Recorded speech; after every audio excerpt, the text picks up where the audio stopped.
ഒരാൾ തെറ്റ് ചെയ്താൽ പോലും അയാളെ പരസ്യമായി അപമാനിക്കുന്നതിനെ ഇസ്ലാം ഗൗരവകരമായ കുറ്റമായാണ് കാണുന്നത്.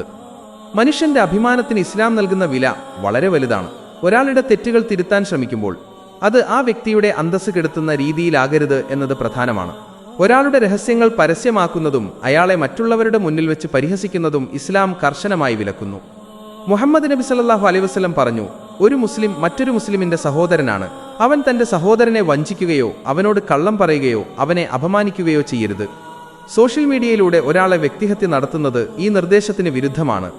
തെറ്റുകൾ തിരുത്തേണ്ടത് ഗുണകാംക്ഷയോടെയും രഹസ്യമായും വേണമെന്നാണ് ഇസ്ലാമിക നിയമം.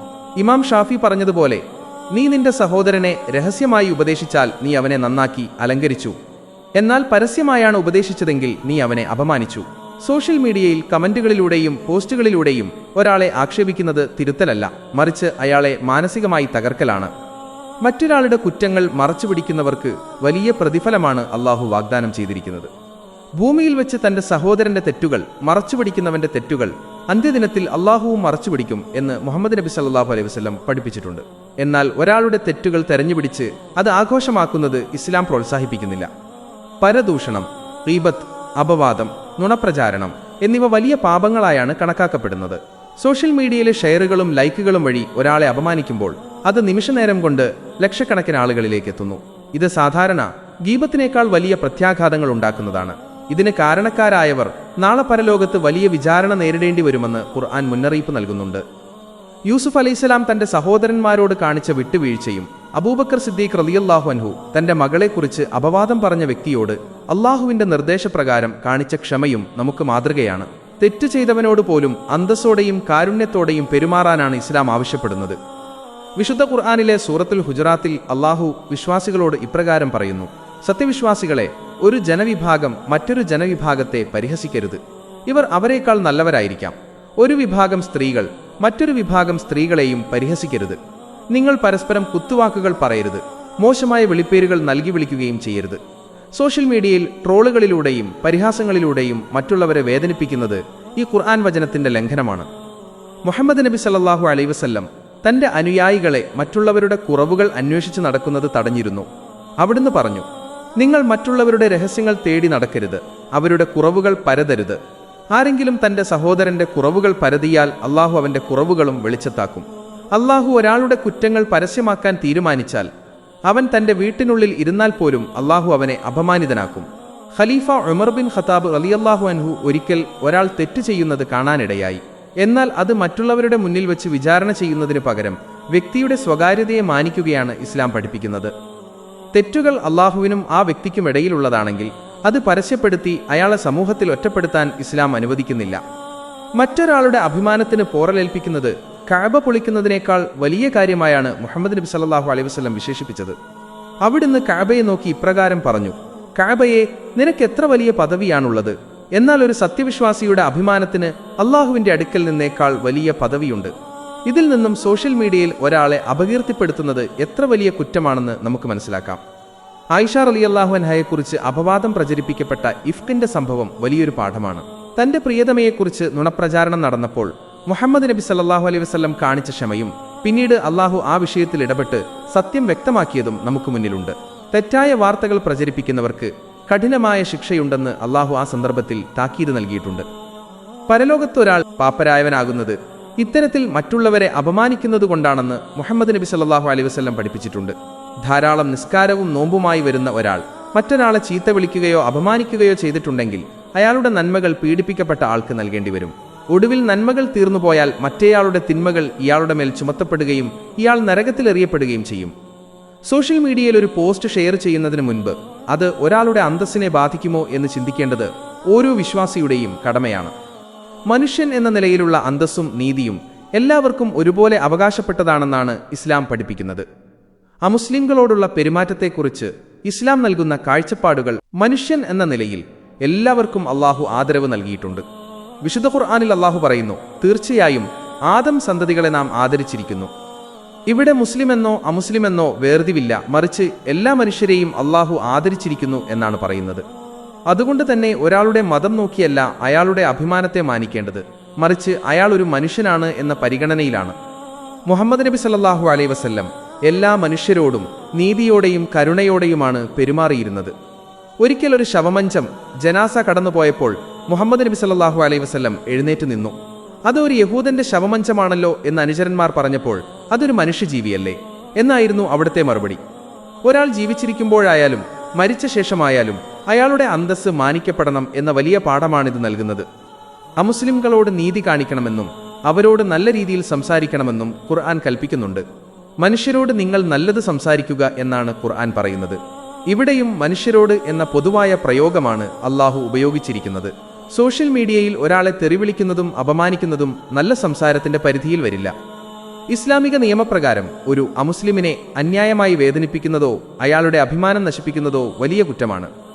മുഹമ്മദ് നബി സല്ലല്ലാഹു അലൈഹി വസല്ലം പറഞ്ഞു, സമാധാന ഉടമ്പടിയിലുള്ള ഒരു അമുസ്ലിമിനെ ആരെങ്കിലും പീഡിപ്പിച്ചാൽ അന്ത്യദിനത്തിൽ ഞാൻ ആ അമുസ്ലിമിനു വേണ്ടി വാദിക്കുന്നവനായിരിക്കും.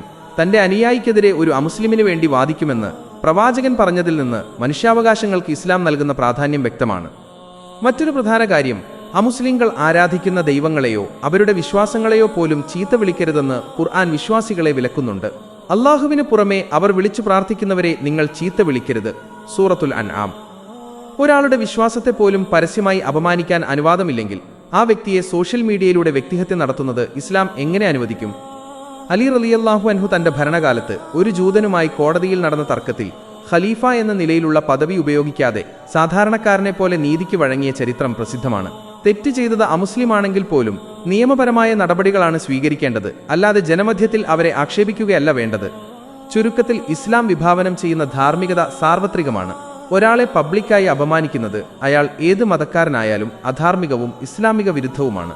മുഹമ്മദ് നബി സല്ലല്ലാഹു അലൈഹി വസല്ലം മദീനയിലെ പള്ളിയിലിരിക്കുമ്പോൾ ഒരു ഗ്രാമീണൻ അവിടെ വരികയും പള്ളിയുടെ ഒരു വശത്ത് മൂത്രമൊഴിക്കുകയും ചെയ്തു.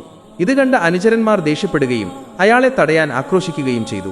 എന്നാൽ മുഹമ്മദ് നബി സല്ലല്ലാഹു അലൈഹി വസല്ലം അവരെ ശാന്തരാക്കുകയും അയാളത് പൂർത്തിയാക്കാൻ അനുവദിക്കണമെന്നും പറഞ്ഞു.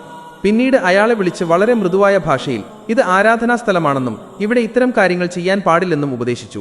അയാളെ ജനമധ്യത്തിൽ വെച്ച് ശകാരിക്കാനോ അപമാനിക്കാനോ പ്രവാചകൻ അനുവദിച്ചില്ല. മറ്റൊരു സംഭവം, മുഹമ്മദ് നബി സല്ലല്ലാഹു അലൈഹി വസല്ലം തന്റെ ഒട്ടകപ്പുറത്ത് സഞ്ചരിക്കുമ്പോൾ ഒരു ജൂതൻ അവിടുത്തെ തടഞ്ഞു നിർത്തി കടം നൽകിയ പണം തിരികെ ചോദിച്ചു. നിശ്ചിത കാലാവധി കഴിയുന്നതിന് മുൻപായിരുന്നു അയാൾ പണം ചോദിച്ചത് എന്ന് മാത്രമല്ല, പ്രവാചകന്റെ വസ്ത്രത്തിൽ പിടിച്ചു വലിക്കുകയും പരുഷമായി സംസാരിക്കുകയും ചെയ്തു.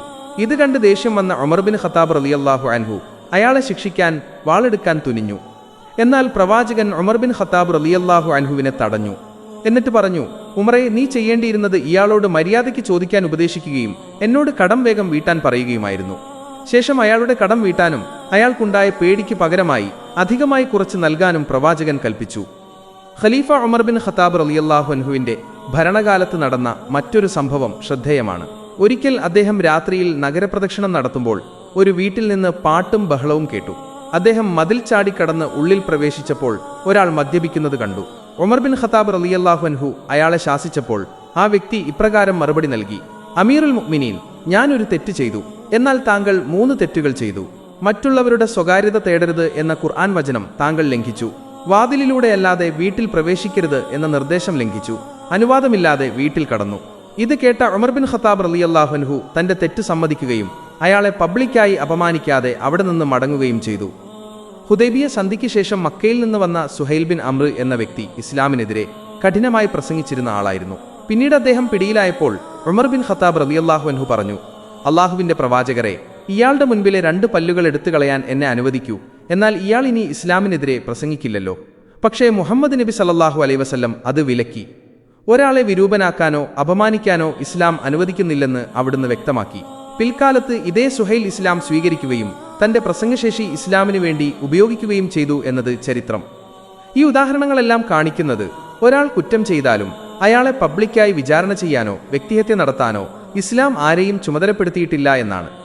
തെറ്റുകൾ നിയമപരമായി കൈകാര്യം ചെയ്യപ്പെടേണ്ടവയാണ്, അല്ലാതെ സോഷ്യൽ മീഡിയയിൽ അപമാനിച്ചു തീർക്കേണ്ടവയല്ല. സോഷ്യൽ മീഡിയയിൽ ഒരാൾക്കെതിരെ നടക്കുന്ന ആക്ഷേപങ്ങൾ അയാളുടെ മാനസികാരോഗ്യത്തെ തകർക്കുന്നു. സൈബർ ബുള്ളിംഗ് എന്നറിയപ്പെടുന്ന ഈ പ്രവണത വ്യക്തികളിൽ കടുത്ത വിഷാദം, ഉത്കണ്ഠ, ആത്മവിശ്വാസമില്ലായ്മ എന്നിവയുണ്ടാക്കുന്നു. ലോകത്തിന്റെ ഏത് ഭാഗത്തുള്ളവരും തങ്ങളെ പരിഹസിക്കുന്നു എന്ന തോന്നൽ ആ വ്യക്തിയെ മാനസികമായി തളർത്തുകയും ചിലപ്പോഴൊക്കെ അത് ആത്മഹത്യയിലേക്ക് വരെ നയിക്കുകയും ചെയ്യുന്നു. ഇത്തരം പ്രവൃത്തികൾ ഒരു മനുഷ്യന്റെ ജീവിക്കാനുള്ള അവകാശത്തിനുമേലുള്ള കടന്നുകയറ്റമാണ്. ഒരാളുടെ പ്രൊഫഷണൽ ജീവിതത്തെയും കുടുംബജീവിതത്തെയും ഇത് സാരമായി ബാധിക്കുന്നു. ഒരിക്കൽ സോഷ്യൽ മീഡിയയിൽ പ്രചരിക്കുന്ന അപവാദങ്ങളോ പരിഹാസങ്ങളോ ഡിലീറ്റ് ചെയ്താലും ഡിജിറ്റൽ ഫുട്പ്രിന്റ് ഇന്റർനെറ്റിൽ നിലനിൽക്കും. ഇത് ആ വ്യക്തിക്ക് ഭാവിയിൽ ജോലി ലഭിക്കുന്നതിനോ ഒരു കരിയർ കെട്ടിപ്പടുക്കുന്നതിനോ വലിയ തടസ്സമായി മാറുന്നു. തെറ്റ് തിരുത്തി ഒരാൾക്ക് സമൂഹത്തിലേക്ക് തിരിച്ചു വരാനുള്ള വാതിലുകൾ ഇത്തരം പബ്ലിക് വിചാരണകൾ വഴി അടയ്ക്കപ്പെടുന്നു. സോഷ്യൽ മീഡിയ വിചാരണകൾ പലപ്പോഴും മോബ് ലിഞ്ചിങ് അഥവാ ജനക്കൂട്ട ആക്രമണത്തിന് സമാനമാണ്. ഇവിടെ തെളിവുകൾക്കോ നിയമപരമായ നടപടിക്രമങ്ങൾക്കോ സ്ഥാനമില്ല. കേവലം ഒരു പോസ്റ്റിന്റെയോ വീഡിയോയുടെയോ അടിസ്ഥാനത്തിൽ ആയിരക്കണക്കിന് ആളുകൾ ഒരേ സമയം ഒരാളെ ആക്രമിക്കുന്നു. ഇത് സമൂഹത്തിൽ നിയമവാഴ്ചയോടുള്ള ബഹുമാനം കുറയ്ക്കുകയും ആളുകൾ നിയമം കയ്യിലെടുക്കുന്ന സാഹചര്യം ഉണ്ടാക്കുകയും ചെയ്യുന്നു. നീതി നടപ്പിലാക്കേണ്ടത് കോടതികളാണ്, അല്ലാതെ സോഷ്യൽ മീഡിയയിലെ ലൈക്കുകൾക്കും ഷെയറുകൾക്കും പിന്നിലല്ല. സമൂഹത്തിൽ വെറുപ്പും വിദ്വേഷവും വർദ്ധിപ്പിക്കാൻ ഇത്തരം പ്രവണതകൾ കാരണമാകുന്നു. ഒരാളെ അപമാനിക്കുമ്പോൾ അയാളെ പിന്തുണയ്ക്കുന്നവരും എതിർക്കുന്നവരും ചേരിതിരിഞ്ഞ് വാഗ്വാദങ്ങളിൽ ഏർപ്പെടുന്നു. ഇത് സൗഹൃദങ്ങൾ തകരാനും വർഗീയമോ രാഷ്ട്രീയമോ ആയ ചേരിതിരിവുകൾ രൂക്ഷമാകാനും വഴിയൊരുക്കുന്നു. ക്രിയാത്മകമായ ചർച്ചകൾക്ക് പകരം വ്യക്തിപരമായ അധിക്ഷേപങ്ങൾ നിറഞ്ഞ ഒരു ഡിജിറ്റൽ സംസ്കാരം ഇതോടെ രൂപപ്പെടുന്നു.